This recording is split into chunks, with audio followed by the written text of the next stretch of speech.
SSG હોસ્પિટલના તબીબો વચ્ચે મારામારીની ઘટના સામે આવી છે। હોસ્પિટલમાં સર્જિકલ વોર્ડમાં તબીબો વચ્ચે મારામારી થઈ છે।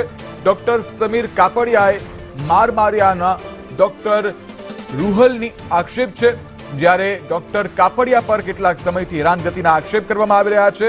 ડોક્ટર રૂહલ અલીએ રાવપુરા પોલીસ મથકે આ બાબતે ફરિયાદ નોંધાવી છે।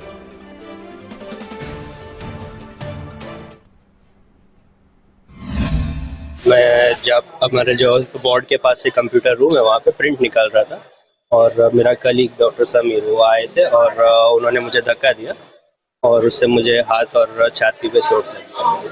क्या नाम है जो रेसिडेंट है कौन, क्या नाम है? डॉक्टर समीर काबरिया। उनका स्टार्टिंग से ही मेरे साथ इशू रहा है, वो हमेशा बहुत गलत गंदी। कितने साल से? 1 साल से हम लोगों ने साथ में ज्वाइन किया था और तब से ही उसको मेरे अगेंस्ट पता नहीं कुछ प्रॉब्लम था। और ये लड़का ऐसा है नहीं, ये सीधा लड़का है, कभी किसी को बोलता है। और हम भी कैरियर कॉन्शियस लोग हैं, तो कैरियर के हिसाब से हम कुछ नहीं बोलते थे, लेकिन आज हद हो गई, हाइट हो गई। तो उसको धक्का मारा, असॉल्ट किया है और उसको पेन से वो करा है और हाथ में भी मारा है और कमर यहाँ भी है, रीढ़ पे भी लगा हुआ है। हाँ, रीढ़ पे भी लगा हुआ है। तो उसके हिसाब से हमको ऐसा लगा कि अब एक्शन लेना जरूरी है।